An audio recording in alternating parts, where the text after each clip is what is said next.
वेद और विज्ञान यह विषय अत्यंत चर्चित विषय है। हालांकि साइंस इस अंग्रेजी शब्द का हिंदी या भारतीय भाषाओं में सही अनुवाद शास्त्र होगा, इसलिए मराठी में वैज्ञानिकों को शास्त्रज्ञ कहते हैं, क्योंकि किसी भी विषय का अत्यंत व्यवस्थित अध्ययन शास्त्र कहलाता है। Systematic study of knowledge. Science की ये जो परिभाषा है, यह परिभाषा संस्कृत शब्द शास्त्र पर लगती है।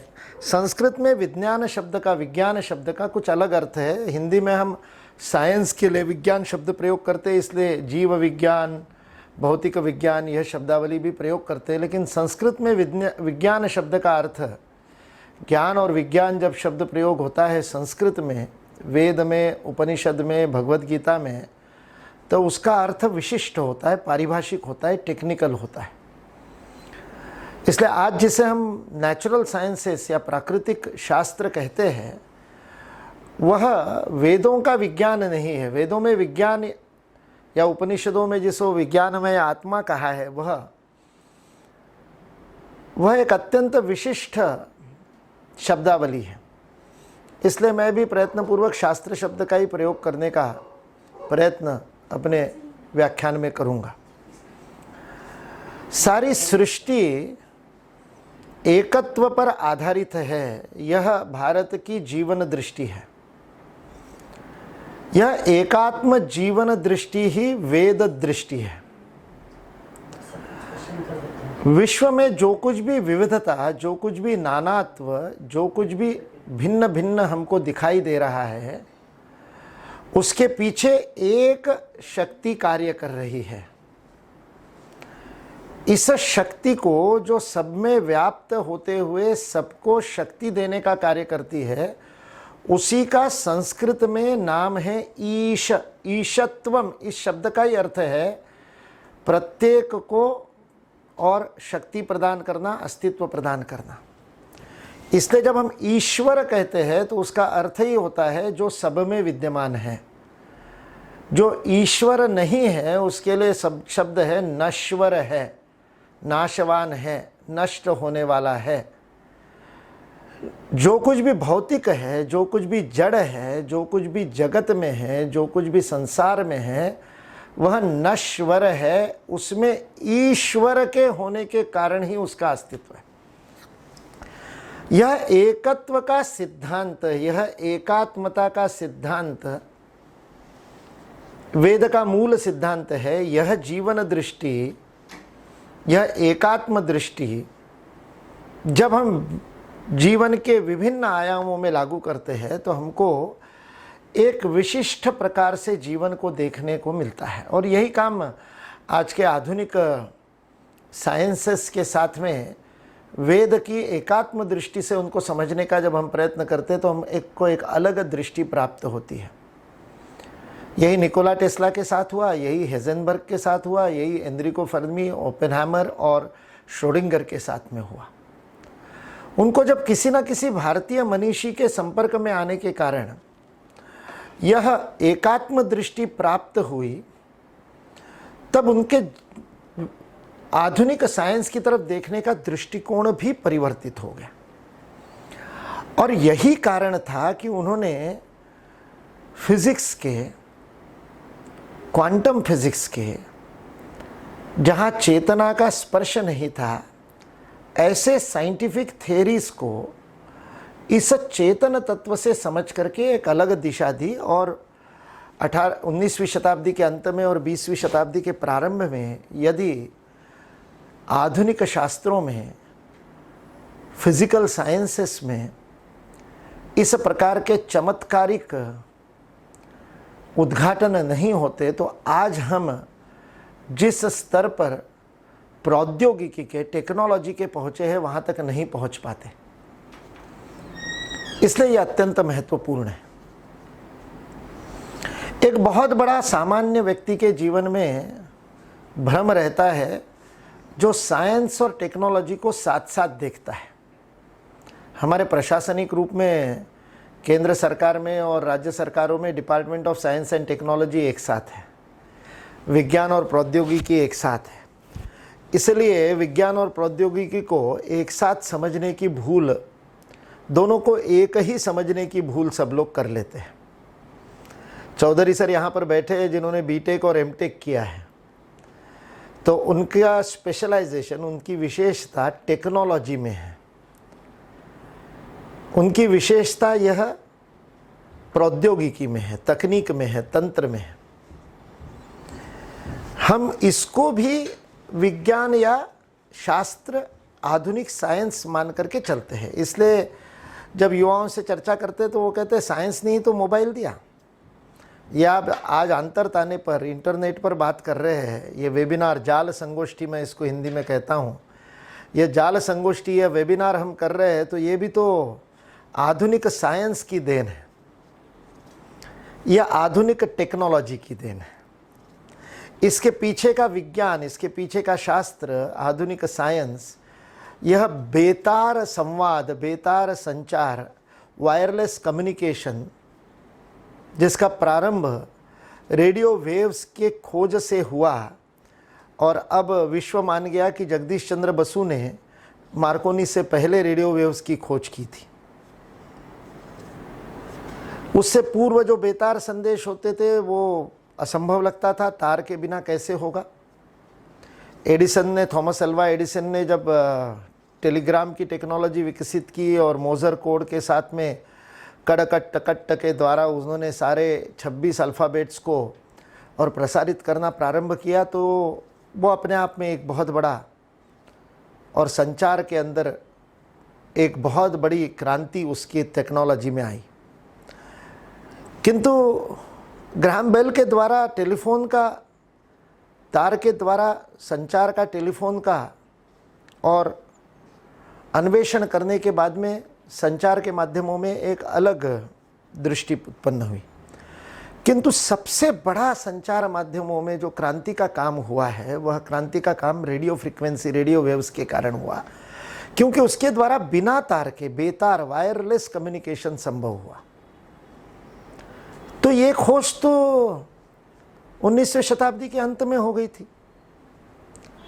तो 19वीं शताब्दी के अंत में हुई खोज में केवल टेक्नोलॉजी हमने विकसित करके पहले वॉकी टॉकी बना लिए, फिर उसके बाद में मोबाइल बना लिए, और उस मोबाइल का ही आज और अधिक बड़ा बड़ा रूप कर रहे हैं। पहले केवल हम ध्वनि को इलेक्ट्रोमैग्नेटिक वेव्स के रूप में परावर्तित करके संचारित कर पाते थे, आज हम चित्र भी कर पा रहे, आज हम दृक्श्राव्य माध्यम पे चले गए। टेक्नोलॉजी विकसित होती गई, और टेक्नोलॉजी का विकसित होना, प्रौद्योगिकी का विकसित होना, यह दो कामों से हुआ।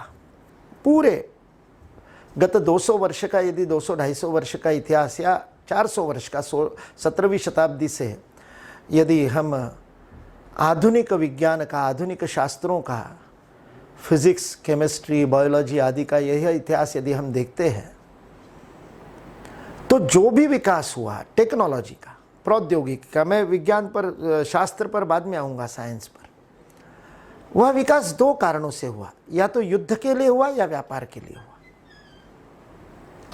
और इसलिए शास्त्र के, साइंस के खोजों को, नए नए सिद्धांतों को व्यापारिक कारणों से अथवा सामरिक कारणों से उपयोग में लाने के लिए टेक्नोलॉजी विकसित हुई।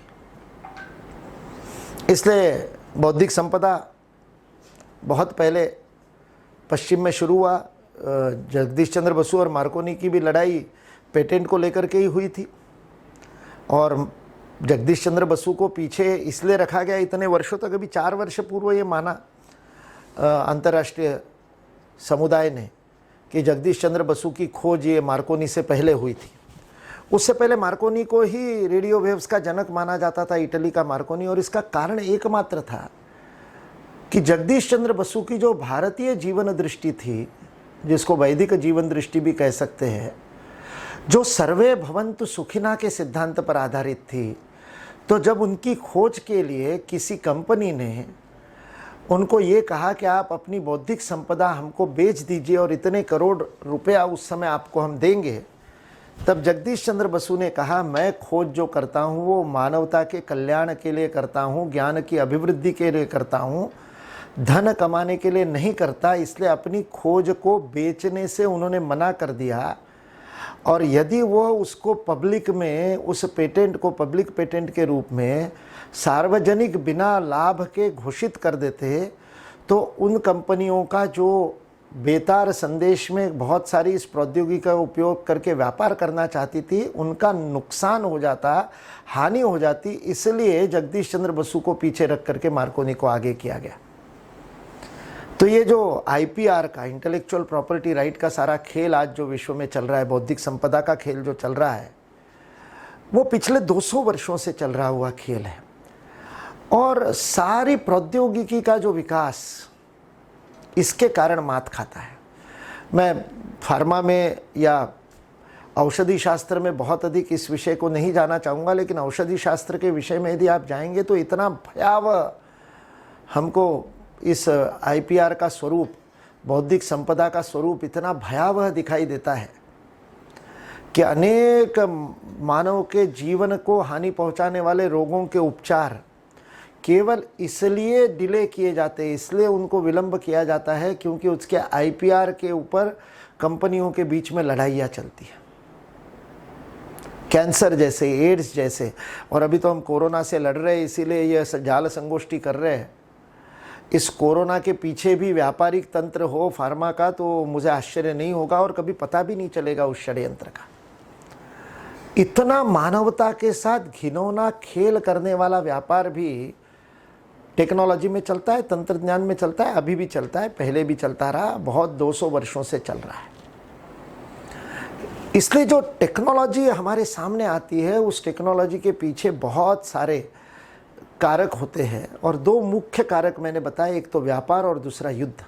जैसे आज जिस इंटरनेट के माध्यम से, जिस अंतरताने के माध्यम से हम आपस में बात कर रहे हैं, ये वर्ल्ड वाइड वेब WWW, ये सारे विश्व को अपने घेरे में लेने वाली यह विश्वव्यापी जाल की जो रचना है, यह रचना 70 के दशक में ही कर ली गई थी।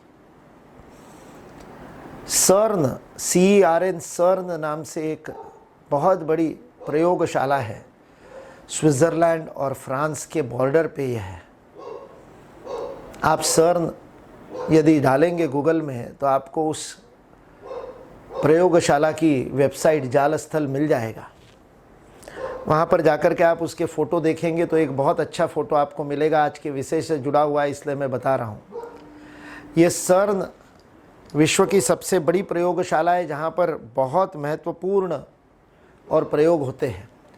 उसके जाल स्थल पे आप जाएंगे, वेबसाइट पे आप जाएंगे तो सबसे पहली बात वो आपको बताएंगे कि आप यहाँ पर इसलिए है क्योंकि इस WWW का, इस वर्ल्ड वाइड वेब का की खोज, अनुसंधान इसी प्रयोगशाला के द्वारा हुआ। सर्न ने ही इंटरनेट का और खोज की, लेकिन वो पहली खोज इंट्रानेट के रूप में हुई थी, अंतरजाल था वह।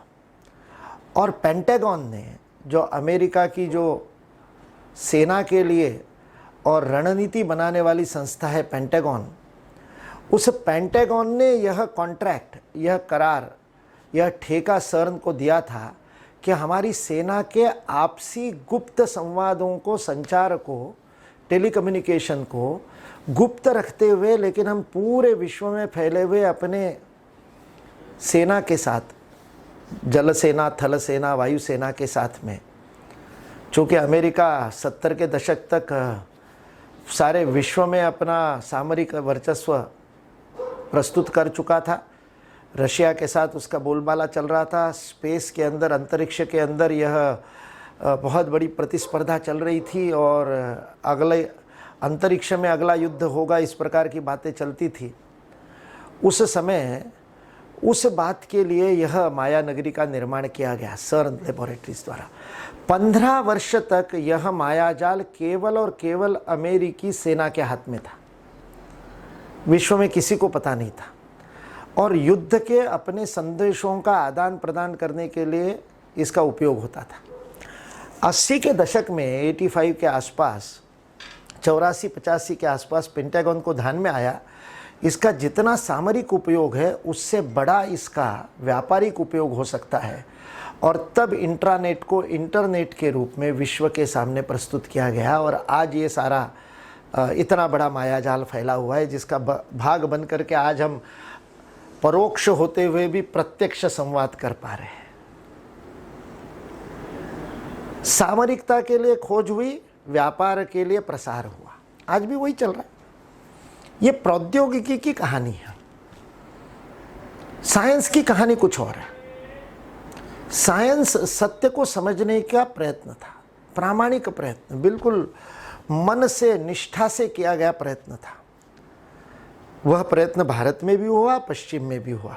भारत में सदा से होता रहा है, आज भी हो रहा है। भारत में यह लाखों वर्षों से हो रहा है। उसका डॉक्यूमेंटेशन भारत में किया गया, उसको संहिताबद्ध किया गया और उसका कारण यह था कि भारत में ये दोनों, युद्ध और व्यापार, ये दोनों जीवन के लक्ष्य नहीं थे। इसलिए वेद की जो एकात्म दृष्टि है, एकत्व की दृष्टि है कि सारे जगत में जो कुछ भी है वो भले ही बाहर से भिन्न भिन्न दिख रहा हो, भले ही बाहर से विविध दिख रहा हो, उस विविधता के पीछे एकत्व कार्य कर रहा है। यह एकात्म जीवन दृष्टि के कारण शास्त्र और प्रौद्योगिकी दोनों का विकास मानव कल्याण के लिए हुआ।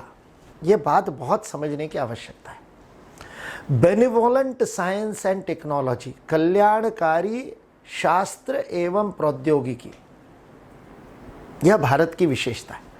ऐसा नहीं है कि प्रौद्योगिकी का विकास नहीं हुआ, ऐसी अद्भुत प्रौद्योगिकी का विकास भारत में हुआ।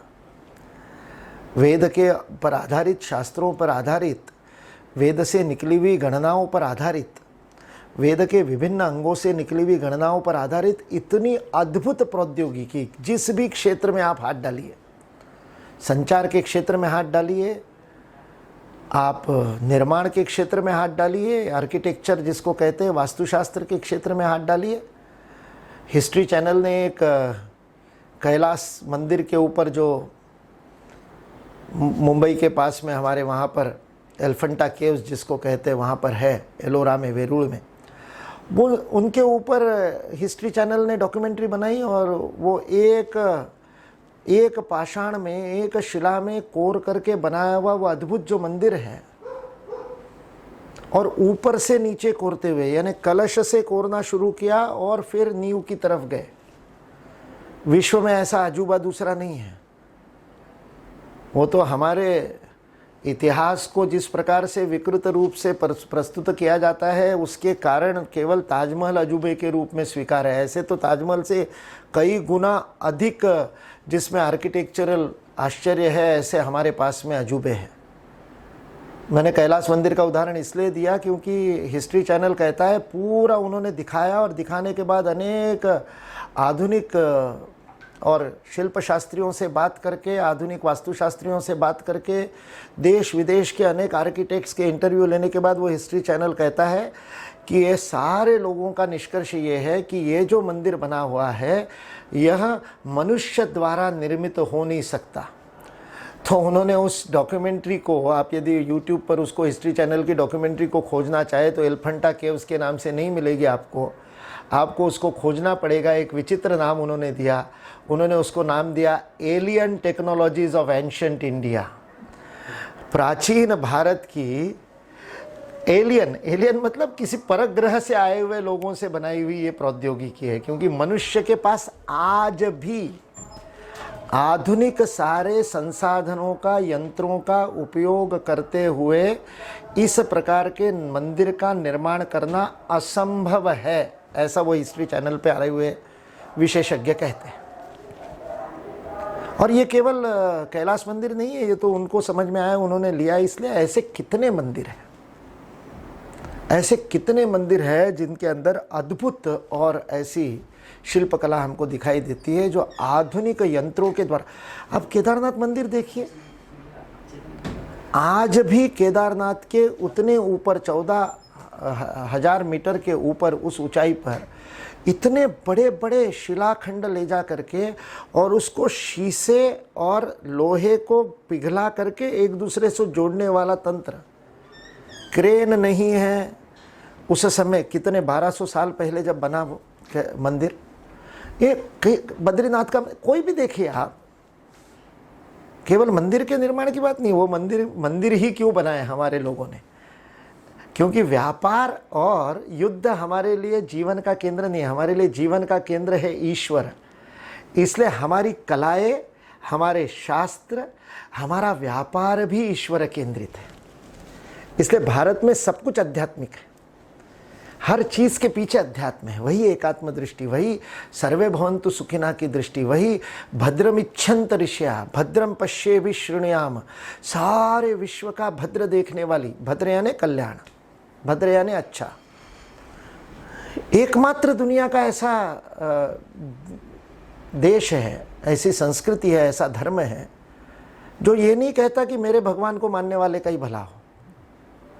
बाकी सारे उपासना पद्धतियाँ, बाकी सारे मत पंथ रिलीजन ये भेद करते हैं, मानने वाला नहीं मानने वाला है, बिलीवर नॉन बिलीवर, जिसको ईमान है और जिसको कुफ्र है, जिसको ईमान नहीं है। ये भेद भारत नहीं करता है। भारत प्रार्थना करता है सर्वे भवन्तु सुखिना। भारत ये नहीं बोलता सर्वे हिंदू भवन्तु सुखिना। भारत ये भी नहीं बोलता सर्वे मानवा भवन्तु सुखिना।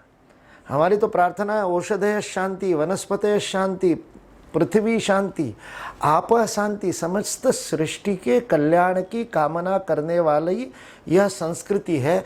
यह वैदिक दृष्टि हर बात में हमको दिखाई देती है।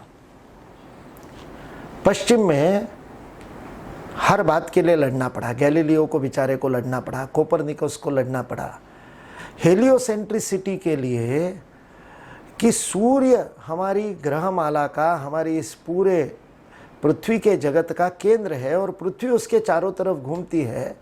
यह सामान्य सत्य को पश्चिम ने स्वीकार नहीं किया, अनेक लोगों के बताने के बावजूद। हैपेशिया नाम की महिला ने बताया था, एंशंट रोम में उसको जला दिया गया, उसको मार दिया गया, गैलीलियो को मार दिया गया, कोपरनिकस को मार दिया गया, जहर पिलाया गया, क्योंकि उन्होंने वो बातें बताई थी जो बाइबल में नहीं दी थी, बाइबल के विपरीत बताई थी। बाइबल कहता है पृथ्वी सपाट है, बाइबल करता है पृथ्वी केंद्र है और सूर्य उसके चारों तरफ घूमता है, क्योंकि वही हमको दिखता है, सुबह पूरब से उगता है, शाम को पश्चिम में जाता है। तो उन्होंने कहा जो आँखों से दिखता है उसका तो आज भी ऐसे मतपंथ है जो यही सिखाते हैं। आपको व्हाट्सएप पे और फेसबुक पे ऐसे अनेक वीडियो मिलेंगे जिसमें ये धर्म गुरु, जिसमें ये पंथों के जो प्रमुख है वो विज्ञान के छात्रों के साथ, साइंस के स्टूडेंट्स के साथ विवाद करते हैं, तुम्हारा साइंस गलत सिखाता है, पृथ्वी ही केंद्र है। भारत में कब से पता है? पता नहीं कब से पता है, क्योंकि हमारे यहाँ ज्योग्राफी को क्या कहते हैं भारतीय भाषाओं में, चाहे मराठी हो चाहे हिंदी हो, ज्योग्राफी का नाम ही भूगोल है।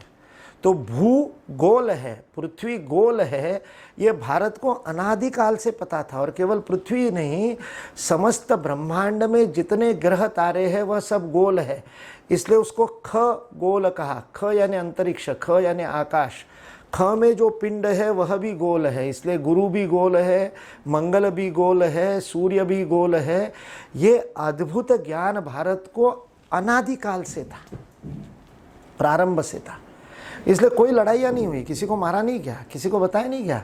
हमारे संत ज्ञानेश्वर को पता था। संत ज्ञानेश्वर ने वहाँ आळंदी में बैठ कर के ज्ञानेश्वरी दी। छोटा सा गांव है, उस गांव के लोगों को प्रवचन दे रहे भगवत गीता समझाने के लिए। आजकल मैं रोज गीता स्वाध्याय ले रहा हूँ, कल मैंने विराम लिया है आषाढ़ी एकादशी तक। तो मेरे सामने जो बैठे हुए श्रोता होते उनकी क्षमता के अनुसार मैं उदाहरण देता हूँ। संत ज्ञानेश्वर ज्ञानेश्वरी में भक्ति को समझाने के लिए उदाहरण देते हैं, जैसे चंद्रमा पृथ्वी के चारों ओर घूमता है, जैसे पृथ्वी सूर्य के चारों ओर घूमती है, वैसे भक्त का मन ईश्वर के चारों ओर प्रदक्षिणा करता है। अब आप कहिए 12 सते 12 1212 में लिखी गई ज्ञानेश्वरी, मतलब 1212 शक में लिखी हुई ज्ञानेश्वरी, 1000 वर्ष पूर्व, 900 वर्ष पूर्व लिखी गई ज्ञानेश्वरी में वहाँ के गांव को, लोगों को समझ में आए ऐसा उदाहरण देते हुए संत ज्ञानेश्वर इतने बड़े और शास्त्रीय साइंटिफिक ट्रूथ को बता रहे हैं। इसका अर्थ गांव के सामान्य लोगों को इसका ज्ञान था, तभी तो वो उदाहरण ज्ञानेश्वर ने दिया। केवल संत को ज्ञान था ऐसा नहीं। इसलिए वेदे च लोके च, ऐसा एक कहावत है, जो वेद में है वह लोक में है। वेद केवल ग्रंथ नहीं है, वेद का ज्ञान हमारे यहाँ लोक में भी उतना ही प्रचलित हमको मिलता है।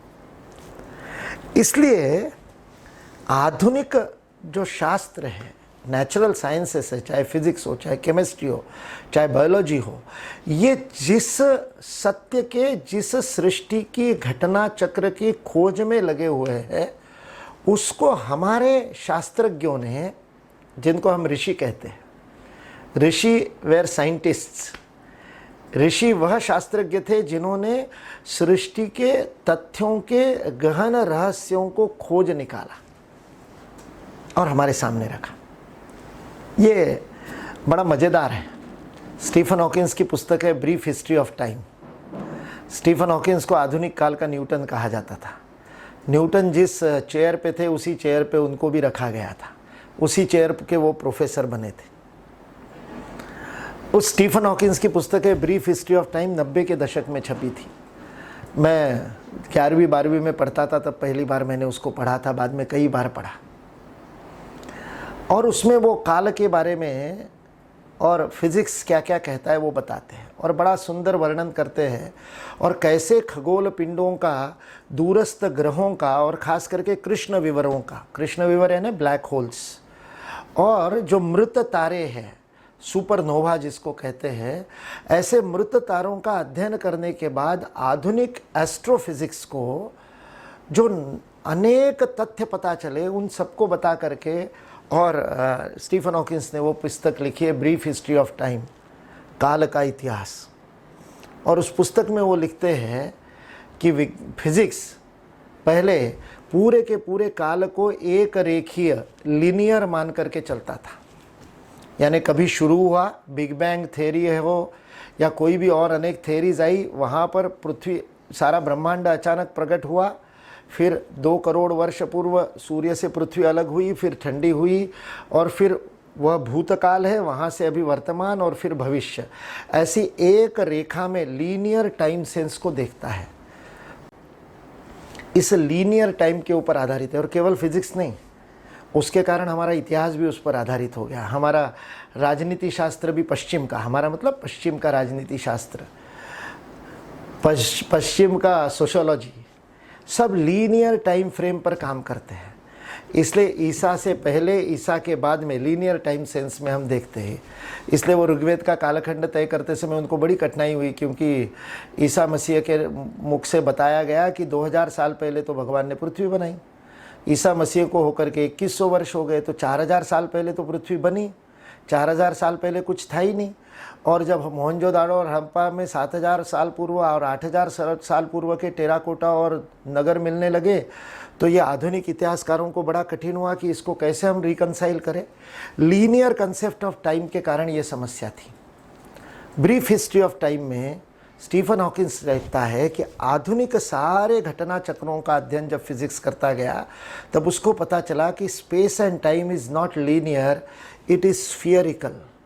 त्रिआयामी विश्व के आगे जाकर के जब चौथे आयाम को ढूंढने का प्रयास फिजिक्स ने किया, तब उसको पता चला कि ये 360 डिग्री है।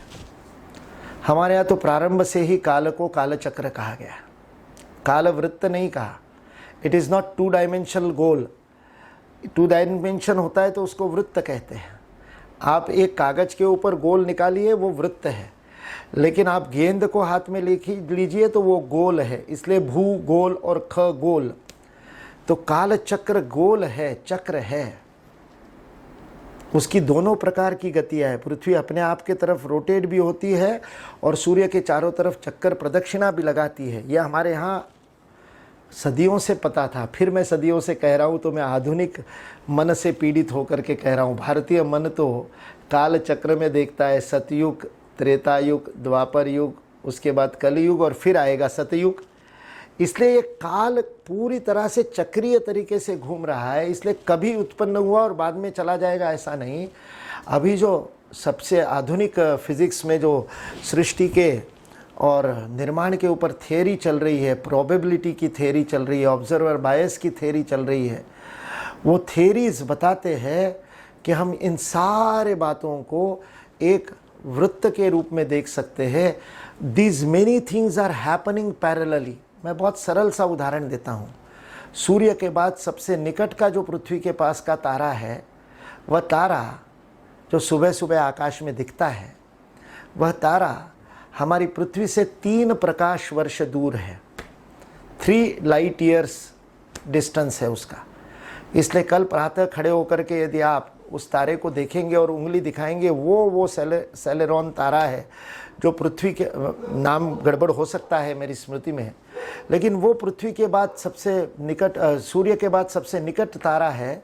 वो देखो, वो जो चमक रहा है वो तारा है। जिस तारे को आप उंगली दिखा रहे हो, जो प्रकाश आपको आज पृथ्वी पे दिखाई दे रहा है, वह उस तारे की 3 वर्ष पूर्व की स्थिति है, क्योंकि वो हमारे से 3 प्रकाश वर्ष दूर है। उस प्रकाश को हमारे तक पहुंचने में 3 वर्ष लग गए। इसलिए वो 3 वर्ष पूर्व के प्रकाश को आप कह रहे हैं, ये देखो आज सुबह का तारा। इसका अर्थ क्या हुआ? यदि 350 प्रकाश वर्ष दूर किसी स्थान पर जाकर के मैं पृथ्वी को देख सकूं किसी दूरबीन से, तो मेरे को शिवाजी दिखाई देंगे घटित होते हुए, क्योंकि वहां 350 वर्ष पूर्व के स्थान पर आज 350 वर्ष पूर्व की पृथ्वी दिखाई दे रही है। काल के इस चक्रीय प्रमाण को समझने से हमको सृष्टि के अनेक रहस्य समझ में आते हैं। ये वेद की शास्त्र दृष्टि है, जगत को देखने की दृष्टि है। इसलिए हमने तकनीक का विकास किया, हमने प्रौद्योगिकी का विकास किया, लेकिन वो विनाश करने वाली नहीं थी, वह वास्तविक अर्थ में विकास करने वाली प्रौद्योगिकी थी। वह प्रौद्योगिकी इस जीवन के अद्भुत रहस्य को, माया को काल के परे जाने के लिए मनुष्य को सहयोग करने वाली ऐसी थी। आज पश्चिम का आधुनिक जो शास्त्र है वह भी इसी खोज में लगा हुआ है। यूनिफाइड थ्योरी आप फिजिक्स में पढ़े, और अभी आप गूगल करेंगे तो आपको अनेक आधुनिक फिजिसिस्ट के यूनिफाइड थ्योरी के ऊपर अनेक प्रकार के और प्रवचन मिल जाएंगे। मैं प्रवचन कह रहा हूँ क्योंकि वो फिजिक्स कम लगता है और मेटाफिजिक्स ज़्यादा लगता है जब आप पढ़ते उसको सुनते हैं तो। आध्यात्मिक अधिक लगता है, साइंटिफिक कम लगता है। क्यों? क्योंकि एकत्व की दृष्टि जब नेचुरल साइंसेस में, इस भौतिक शास्त्रों में जब आएगी, तब वह उसको अध्यात्म के निकट ले जाकर के बैठा देगी। सारी ऊर्जाओं के अंतर्निहित एकत्व ऊर्जा कौन सी है? वह कौन सी एक ऊर्जा है जिस ऊर्जा से ये सारी ऊर्जा उत्पन्न हुई है? ये फिजिक्स की खोज है। और ये नासदीय सूक्त में, हिरण्यगर्भ सूक्त में, ऋग्वेद में बता दिया। क्यों? क्योंकि उस ऋषि ने उस एकत्व की अनुभूति की। छांदोग्य उपनिषद का रेकव महामुनि प्राण के ऊपर कार्य करता है और अपने अंदर जाकर के उस प्राण की अनुभूति करता है और कहता है, यथा पिंडे प्राणा तथा ब्रह्मांडे वायु। हमने आकाश को, वायु को, अग्नि को, पृथ्वी तत्व को, जल तत्व को, इन पंच महाभूतों को इतने अद्भुत ढंग से समझा। कणाद के वैशेषिक शास्त्र में इन द्रव्यों के बारे में इतना अद्भुत वर्णन है। न्यूटन के 3 लॉज ऑफ मोशन रटते रटते 10वीं में सबका दम निकल गया था। 3rd लॉ ऑफ मोशन सबसे सरल था रटने के लिए, क्योंकि action and reaction are equal and opposite. ये बड़ा सरल था। दूसरा वाला जरा कठिन था, पहला वाला भी थोड़ा ठीक था। और फिर उसके सूत्र भी, फॉर्मूले भी याद करने, उसका मैथमेटिक्स भी समझना। 11वीं 12वीं में जाकर के उसको जिन्होंने साइंस में किया होगा। कणाद ने बहुत सरल उदाहरणों से कर्म, वहाँ कणाद के वैशेषिक शास्त्र में गति को कर्म कहते हैं, मोशन को कर्म कहते हैं, मास को द्रव्य आज भी हम कहते हैं। वो वैशेषिक में, कणाद के वैशेषिक शास्त्र में उसने 5 प्रकार के कर्म बताया, उसकी 6 गति बताई। और उन 6 गतियों का जब हम अध्ययन करते हैं तो हमको लगता है कि न्यूटन से तो कई गुना आगे है। कणाद का काल जो तय किया आधुनिक काल वालों ने, वो भी 800-900 वर्ष पुराना है, न्यूटन से 800-900 वर्ष पुराना है। और उस कणाद के वैशेषिक शास्त्र में हमको ऐसी अद्भुत गति के सिद्धांत मिलते हैं। और आधुनिक फिजिक्स के लिए बड़े आंखें खोलने वाले हैं, क्योंकि आधुनिक फिजिक्स के गति के सिद्धांत जो न्यूटन ने दिए थे वह कण पे जाकर के काम नहीं करते। जब हम पराकणों पे चले गए, जो सर्न लेबोरेटरी की मैं बात बता रहा था, वहाँ पर वो पार्टिकल कोलाइडर बनाया हुआ है, जहाँ पर वो गॉड पार्टिकल की खोज कर रहे हैं। जब उन कणों के स्तर पर जाकर के काम करना शुरू किया 20वीं शताब्दी के प्रारंभ में, तब ये क्वांटम मैकेनिक्स और क्वांटम फिजिक्स जब आया, उसका कारण ही यह बना कि ये गति के नियम जो न्यूटन ने बताए थे, जो स्थूल जगत में काम करते थे, वो सूक्ष्म जगत में काम नहीं करते थे। इसलिए हेजनबर्ग का अनसर्टेनिटी प्रिंसिपल आया। हेजनबर्ग ने कहा कि कणों को जब आप देखते हो तब उस कण की गति और स्थिति को एक साथ नहीं बता सकते, या तो गति बता सकते हो या स्थिति बता सकते हो। स्थूल जगत में तो दोनों एक साथ बता सकते हैं। और अभी अभी मेरे को एक फ्रिट्जॉफ कापरा की पुस्तक पढ़ने में आई, अनटोल्ड विजडम या ऐसा कुछ उसका नाम है, और तब मुझे पता चला कि हेजनबर्ग के पीछे भी उपनिषद है। तब तक तो मुझे पता नहीं था, तब तक तो मुझे लगा था कि हेजनबर्ग तो केवल आधुनिक फिजिक्स के द्वारा हेजनबर्ग ने खोज तो आधुनिक फिजिक्स के द्वारा ही की। उसको पता चल गया था कि कण का जो एनोमलस बिहेवियर है पार्टिकल का, कि उसकी स्थिति और गति दोनों एक साथ नहीं बता सकते, किसी बाहरी वस्तु की बता सकते हैं। गति पता है 60 किलोमीटर की गति से यदि चल रही है रेलगाड़ी, तो इतने घंटे बाद किस दिशा में जा रही है तो कहाँ पहुँचेगी बता सकते हैं, कणों का नहीं बता सकते। हेजनबर्ग को ये बात समझ में आ गई थी, लेकिन उसकी हिम्मत नहीं हुई। आप कल्पना कीजिए 1927-28 में 20वीं शताब्दी है और इतना सब कुछ विज्ञान आगे बढ़ चुका है, टीवी तक की खोज हो चुकी है, इतनी प्रौद्योगिकी आगे बढ़ी है। उसके बाद में भी पश्चिम का एक शास्त्रज्ञ, पश्चिम का एक साइंटिस्ट अपने द्वारा ढूंढे गए तथ्य को रखने में भयभीत है कि मुझे स्वीकार नहीं किया जाएगा, क्योंकि मैं न्यूटन के विरुद्ध बात कर रहा हूँ, क्योंकि मैं आइंस्टाइन के विरुद्ध बात कर रहा हूँ, थ्योरी ऑफ रिलेटिविटी को गलत साबित करने वाली बात कर रहा हूँ।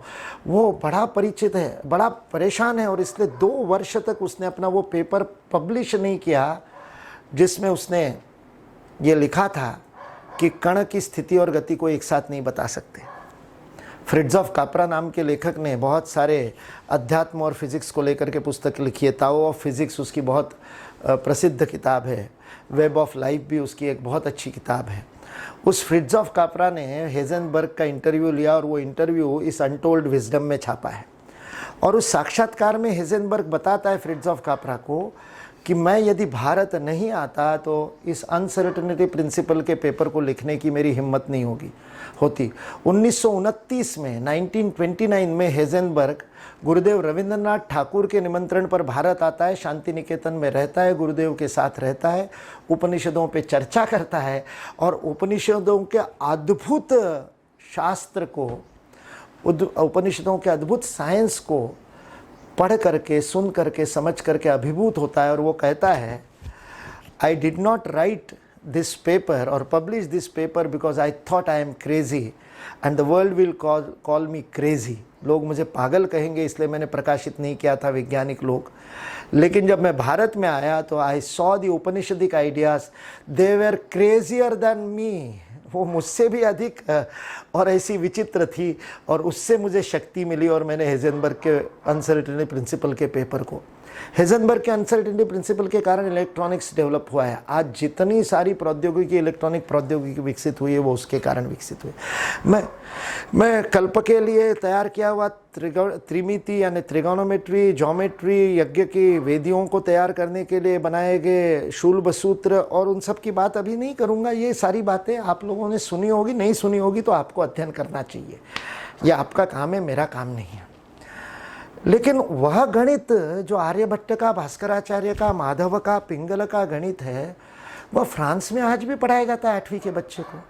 भारत में क्यों नहीं पढ़ाया जाता? जॉर्ज ईफ्रा साइंस की, मैथमेटिक्स की हिस्ट्री लिखता है, फ्रेंच लेखक है। हिस्ट्री ऑफ मैथमेटिक्स करके 3 वॉल्यूम में पुस्तक लिखी है। गणित का इतिहास लिखता है और उस गणित के इतिहास में लिखता है वर्तमान गणित में, आधुनिक गणित में, जिसको आप पश्चिम का समझ करके पढ़ते हो, उस अलजेब्रा में, ज्योमेट्री में, ट्रिगोनोमेट्री में, डिफरेंशियल इक्वेशंस में, इंटीग्रेशन में, जो जो आपने पढ़ा है आधुनिक गणित के नाम पर, उस आधुनिक गणित में जॉर्ज इफ्रा कहता है 80%, 80% इज ओरिजिनेटेड इन भारत। उसका ओरिजिन भारत में है। हम कब बताएंगे? हम कब पढ़ेंगे इन बातों को? और मैं केवल इतिहास की दृष्टि से, गौरव की दृष्टि से नहीं कह रहा हूँ कि भारत ने सबको दिया, भारत ने दुनिया को दिया। मैं ये भी नहीं कह रहा हूँ कि पाराशर को पढ़ करके न्यूटन को समझ में आया या ज्ञानेश्वरी को पढ़ करके न्यूटन को गुरुत्वाकर्षण का नियम समझ में आया। पाराशर को गुरुत्वाकर्षण का नियम न्यूटन के पैदा होने से 2000 साल पहले पता था, ये डॉक्यूमेंटेड है। गुरुत्वाकर्षण का नियम भारत में पता था। पाइथागोरस के पैदा होने से कितने वर्ष पूर्व शूल्ब सूत्र में और पाइथागोरस के नियम लिखा हुआ है, हजारों वर्ष पूर्व। मैं ये साबित नहीं करना चाह रहा कि आधुनिक वैज्ञानिकों से पहले हमको पता था, उसके लिए ये सारी बातें नहीं कर रहा। रिसर्च फॉर रिसर्जेंस फाउंडेशन में हम केवल गौरवान्वित करने वाले अनुसंधान को महत्व नहीं देते हैं। मैं तो बचपन में मेरी दादी माँ से चर्चा करते समय शब्द प्रयोग करता था, ये तो बुढ़िया का एल्बम है, कि इतने साल पहले भारत इतना महान था। ये तो किसी बुजुर्ग वृद्ध महिला के एल्बम के समान है कि जवानी में मैं बड़ी खूबसूरत थी, फोटो दिखा दिखा करके कह रही है। भारत कुछ वर्षों पूर्व, पास्ट टेंस में बात नहीं करनी, मैं आज की बात कर रहा हूँ। आज वैशेषिक के विद्वान हैं। हमने भारतीय शिक्षण मंडल के गुरुकुल प्रकल्प के अंतर्गत वैशेषिक के शास्त्र के गुरुकुल प्रारंभ किए पुणे में। राजेश्वर शास्त्री देशमुख यंग 25-26 वर्ष का युवा है, वैशेषिक का अध्ययन कर रहा है और अध्ययन करते करते उसको अनुभूति हो रही, इंट्यूशंस हो रहे, और आधुनिक फिजिक्स बिना पढ़े हुए फिजिक्स के कई सिद्धांत उसको समझ में आ रहे हैं, क्योंकि वैशेषिक फिजिक्स के कई गुना पार है। लेकिन हमने ही भारत में ही उसको नहीं सीखा, जर्मनी वाले सीख रहे, फ्रांस वाले सीख रहे। हमको अपने शास्त्रों का गौरव नहीं है, इस कारण से हम बहुत बड़े शास्त्रों से वंचित रह रहे, बहुत सारे तथ्यों से वंचित रह रहे। इसलिए वेद यानी जो ज्ञान राशि है, वेद कोई ग्रंथ नहीं है।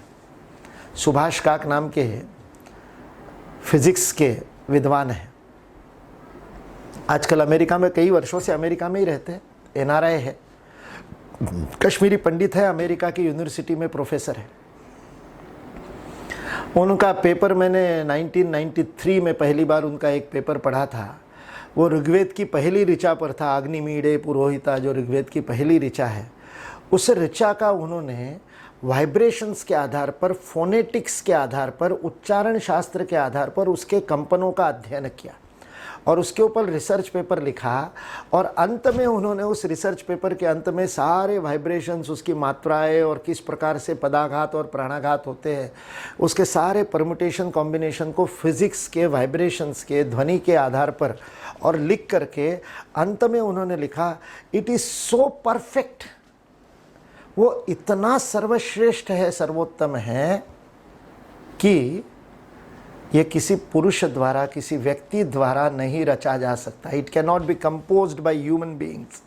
जैसे कैलाश पर्वत के बारे, कैलाश मंदिर के बारे में कहा हिस्ट्री चैनल ने, वही बात सुभाष काक कहते हैं। और वो कहते हैं इसलिए वेदों को अपौरुषेय कहा जाता है, क्योंकि वेद शब्द का अर्थ है जानना। वित्त धातु से वह संस्कृत के आता है, वेदते, इसलिए उससे विद्वान बनता है। वित्त जिसके पास है वह विद्वान है, ज्ञान जिसके पास है वह विद्वान है। उसी वित्त धातु से वेद बना है। वेद समग्र ज्ञान राशि का नाम वेद है। इसलिए वेदों में सब कुछ है, ये कहना उल्टा है, ये उल्टा कहना हो गया। समग्र ज्ञान राशि को ही वेद कहा जाता है। वेद कोई ग्रंथ मान करके मत चलिए। ग्रंथों के रूप में उसका कंपाइलाइजेशन तो बहुत बाद में, उसको एडिटिंग करके उसको कंपाइल करने का काम तो बादरायण व्यास ने बहुत बाद में किया, जिनकी व्यास पूजा अभी आ रही है आषाढ़ पूर्णिमा पे 5 जुलाई को। उन व्यास को श्रेय जाता है कि उसको ग्रंथ रूप में हमारे सामने दिया। उससे पहले वो श्रुति के रूप में एक से दूसरे के द्वारा सुनी गई, सुनाई गई के रूप में यह ज्ञान राशि पीढ़ी दर पीढ़ी एक के बाद एक ट्रांसफ़र होती गई, एक के बाद एक दूसरे को दी जाती गई। यह वेद का अद्भुत विज्ञान है। इसलिए मैं आपको एकत्व की बात बता चुका हूँ, अब नानात्व की एक बात बता करके मैं अपनी बात को समाप्त करता हूँ। बातें तो बहुत है, चिकित्सा के क्षेत्र में जाएंगे, आयुर्विज्ञान के क्षेत्र में जाएंगे तो शरीर को जितने अच्छी तरह से हमने समझा आज भी नहीं समझ पाए। न्यूरोलॉजी में वाइल्डर, पेनफील्ड और कुछ लोग अभी जो खोजे करने की कोशिश कर रहे हैं, ग्रे मैटर को समझने की कोशिश कर रहे हैं। हमारे पतंजलि ने बहुत वर्षों पूर्व बता दिया था कि मस्तिष्क कैसे काम करता है। सुश्रुत और चरक की संहिता। धातुशास्त्र में जाएंगे आप तो जो दिल्ली के कुतुब मीनार के सामने जो विजय स्तंभ बना हुआ है चंद्रगुप्त मौर्य का, या हम्पी में भी है, 6 जगह पर भारत में उसी प्रकार का विजय स्तंभ है, अलग अलग ऊंचाई का। उस प्रकार का धातु आज भी नहीं बना सकते आपके आधुनिक सारी अलॉय टेक्नोलॉजी के बाद भी। आधुनिक मेटलर्जिस्ट वैसा धातु नहीं बना सकते जो 2500 वर्ष धूप में और बारिश में और वर्षा में खड़े रहने के बाद रस्ट फ्री है, जंग नहीं लगता उसके ऊपर। उसको बनाना तो छोड़ दीजिए, उसका एनालिसिस तक नहीं कर पाए कि वो किस प्रकार का अलॉय है, क्या वो मिश्र धातु है या केवल प्योर लोहा है, और अगर लोहा है तो उसको बनाया कैसे गया होगा, उसकी प्रिपरेशन की मेथडोलॉजी क्या थी, उसकी मोल्डिंग कैसे की गई, उसका एनालिसिस भी आधुनिक मेटलर्जिस्ट नहीं कर पा रहे। बनाना तो छोड़ दीजिए, वह सारा ज्ञान हमारे पास ग्रंथ राशि में भी और परंपरा से भी आया हुआ है। उसके ऊपर अनुसंधान करना चाहिए, जैसे निर्मल सिंह जी ने कहा, बहुत आवश्यक है। और केवल उसी में नहीं, जो सामाजिक विज्ञान जिसको सामाजिक शास्त्र कहते हैं, सोशोलॉजी, पॉलिटिकल साइंस आदि, उसमें भी यह एकात्म जीवन दृष्टि हमने लागू की। इसलिए हमारे यहाँ विवाह, अब मैं जब फर्स्ट ईयर में था लॉ में, तब सोशोलॉजी पढ़ते थे और सोशोलॉजी में हमको डेफिनेशन लिखनी पड़ती थी। विवाह संस्था की परिभाषा है मैकाइवेली की, मैक्स वेबर की और मार्शल की, और वो जो यहाँ की परिभाषा आज उनके भी देश में ऑब्सोल्यूट हो गई, अप्रासंगिक हो गई। और भारत में अनादिकाल से विवाह के बारे में जो लिखा हुआ है वह, और गर्ग संहिता के बाद भी और अभी भी वैसे के वैसे आप सबके विवाह। मैं तो प्रचारक हूँ, मैं तो उस बंधन में बंधा नहीं, लेकिन आपने अपने विवाह के समय अग्नि को साक्षी मान करके जो सप्तपदी ली थी या जो भी मंत्र हुए थे उसके तरफ ध्यान नहीं दिया होगा। लेकिन उन मंत्रों को यदि आप समझेंगे और उसके ऊपर सोशोलॉजिस्ट यदि अध्ययन करेंगे तो विवाह संस्था का एक अद्भुत रूप हमारे सामने आएगा। वही वेद की एकात्म दृष्टि समाज में लागू की हमने, वही वेद की एकात्म दृष्टि हमने राजनीति में लागू की, अर्थशास्त्र में लागू की। कौटिल्य के अर्थशास्त्र की बात नहीं कर रहा। प्रतिदिन अपने घर में पूजा के बाद में, गणपति उत्सव में या महालक्ष्मी के दिन या मंदिरों में आप जो मंत्र पुष्पांजलि कहते हैं, उस मंत्र पुष्पांजलि में पॉलिटिकल साइंस है। राज्यम वैराज्यम महाराजम आधिपत्यम बोलते हैं ना, स्वराज्यम वैराज्यम, ये सारे पॉलिटिकल साइंस के। क्योंकि ये जो पोस्टर मेरे पास आया था उसमें पब्लिक एडमिनिस्ट्रेशन के साथ LSG लिखा था। मैंने कहा ये LSG क्या है, तो मुझे बताया स्वराज्य संस्थाओं के बारे में है, स्थानीय स्वराज्य संस्थाओं के बारे में, लोकल सेल्फ गवर्नमेंट। ये स्थानीय स्वराज्य संस्थाएं वेद में मिलती है हमको। ये एक राड़ती आंतार्धात परार्थात पृथिव्ये समुद्र पर्यंताया एक राड़ती, रोज बोलते हैं हम मंत्र पुष्पांजलि में। ये भारत का राजनीति विज्ञान है, ये भारत का पॉलिटिकल साइंस है। हमने नहीं पढ़ाया, हम चाणक्य को नहीं पढ़ाते। निर्मल सिंह जी पब्लिक एडमिनिस्ट्रेशन पढ़ा रहे। पब्लिक एडमिनिस्ट्रेशन का चाणक्य से बड़ा कोई विद्वान नहीं है। शिवाजी को जब राज्याभिषेक करना था तब शिवाजी ने चाणक्य के अष्टप्रधान मंत्री से अष्टामात्य बनाए थे। शिवाजी की जो मंत्रिमंडल था 8 मंत्रियों का, वो अष्टामात्य क्यों है, उन अमात्यों के लक्षण क्या है, क्या क्या उसके अलग अलग डिपार्टमेंट होने चाहिए। पब्लिक एडमिनिस्ट्रेशन का अद्भुत ग्रंथ कौटिल्य का अर्थशास्त्र है। हम इन ज्ञान राशियों का अध्ययन भारत में नहीं करेंगे तो कोई बात नहीं। जैसे योग का योगा होकर के विदेशों से आया तो अब हम कल सुबह उठ करके करेंगे, वैसे ही जब ये विदेशी वेद का वेदाज करके हमको बताएंगे। कल ये अपना पोस्टर पढ़ करके हमारे रिसर्च फॉर रिसर्जेंस फाउंडेशन के कार्यकर्ता उसको मराठी में पढ़ रहे थे, VEDA को। उन्होंने कहा मुकुल जी आप वेड़ा पे बोलने वाले हैं क्या, वेड़ा एंड साइंस। मैंने कहा साइंस वाले वेड़ा होते, मराठी में वेड़ा यानी पागल। तो जब विदेशी लोग हमको वेड़ा बनाएंगे तब हमको स्वीकार करना पड़ेगा। हमारे पास 2 ही चॉइस है, either you can be the leader और you can be the follower. या तो अग्रेसर बनोगे या पीछे चलोगे। जब जर्मनी और फ्रांस वाले सारा अध्ययन करके बताएंगे तब उनके पीछे चलोगे या आप अध्ययन करोगे, इतना ही प्रश्न है। और वो काम करने के लिए रिसर्च फॉर रिसर्चर्स फाउंडेशन काम करता है। जैसा कि मैंने बताया कि रामायण में पुष्पक विमान आ गया, इसलिए पुष्पक विमान था ये सिद्ध करने के लिए हम अनुसंधान नहीं करते। हम वेद के ज्ञान को समझने के लिए वेद के नानात्व के विज्ञान को समझने के लिए एको हम बहुश्याम, वह एक ही बहुत हुआ है। और जब बहुत हुआ तो फोटोकॉपी होकर के मल्टीप्लाई नहीं हुआ। जो जो कुछ भी जगत में सृजित हुआ है वो अपने आप में अद्वितीय है, यूनिक है। कोई दो एक जैसे नहीं, इमली के पेड़ के दो पत्ते एक जैसे नहीं है। प्रत्येक विविक्षित है, विशिष्ट है, अद्वितीय है। यह जो अद्वितीयता का ज्ञान है उसको विज्ञान कहते हैं वेद में। विज्ञान का अर्थ है उस विशिष्टता का ज्ञान, समग्रता का ज्ञान, एकत्व का ज्ञान ज्ञान है, विविधता का ज्ञान विज्ञान है। ये वेद की विज्ञान की व्याख्या है। इसलिए मैंने कहा जिसको आप साइंस कहते हैं उसको वेद विज्ञान नहीं कहता, उसको वेद शास्त्र कहता है। इसलिए ये अद्भुत हमारे सामने एक प्रसंग है। इसलिए इतनी सी बात आपके सामने रख कर के कि एकत्व और बहुत्व, एकत्व और नानात्व, एकत्व और अद्वितीयता के बीच के अद्भुत संबंध को समझ करके भारत ने विश्व का कल्याण करने वाला शास्त्र और तकनीक विकसित की। बेनिवोलेंट साइंस एंड टेक्नोलॉजी, ये भारत की विश्व को देन है।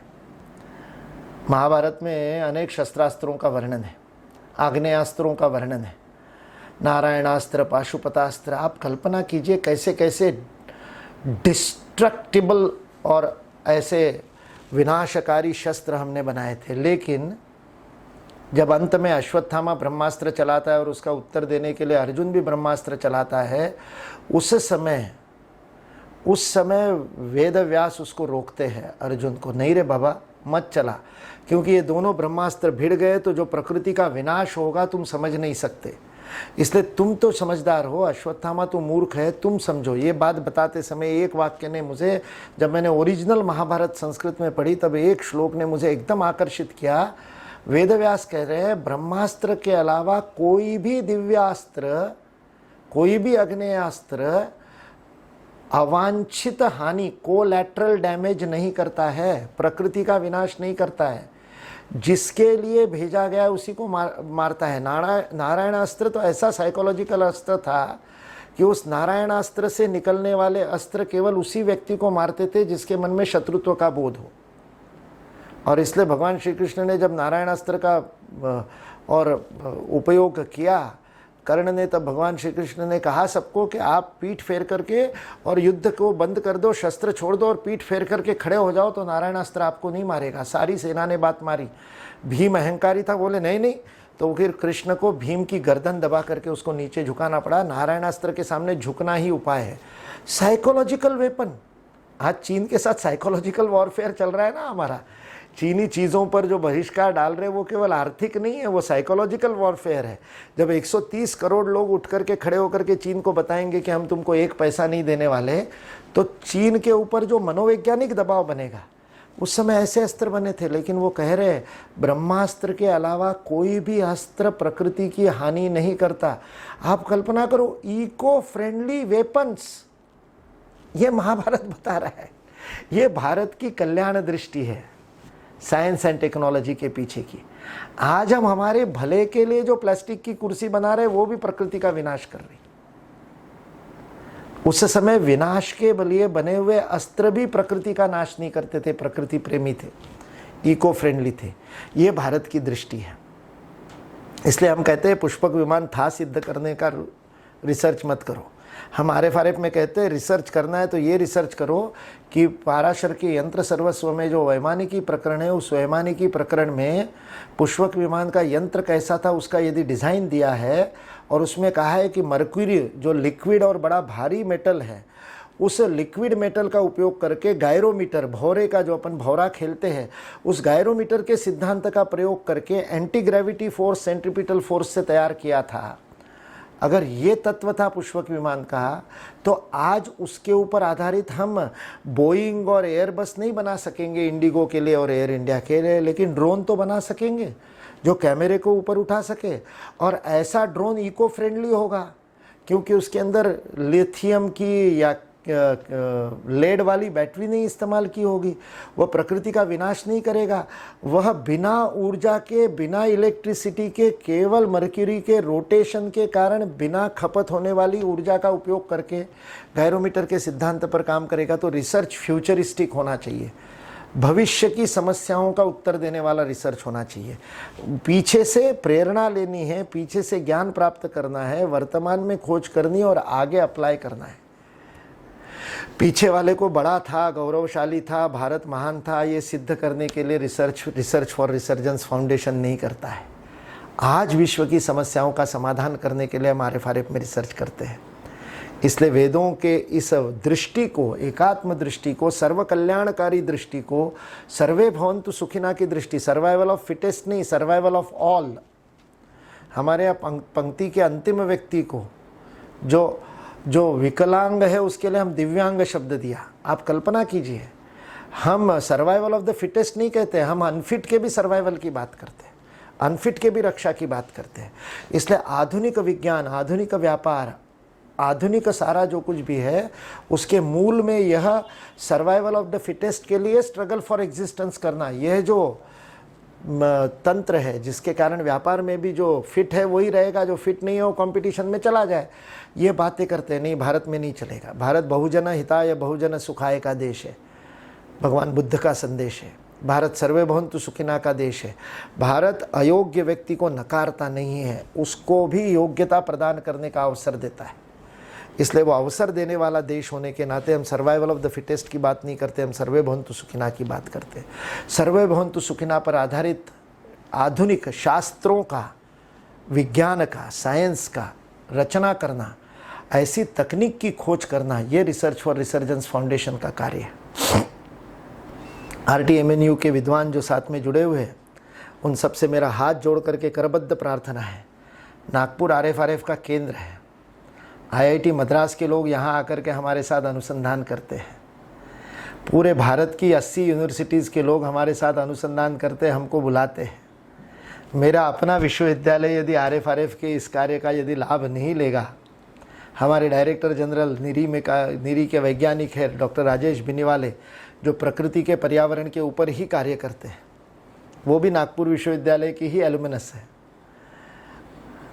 ऐसा RFRF, आपका अपना RFRF, उसके साथ जुड़ करके आप काम नहीं करेंगे तो यही होगा कि घर के छोरे को आप ध्यान नहीं दे रहे और बाहर गांव वाले को सिद्ध मान रहे। घर का जोगी जोगड़ा, बाहर गांव का सिद्ध, यह बात ना हो जाए और हम आपके घर के होते हुए भी हम आपके साथ मिलकर के कुछ चमत्कारिक कार्य कर सके, इतनी ही प्रार्थना करते हुए मैं अपनी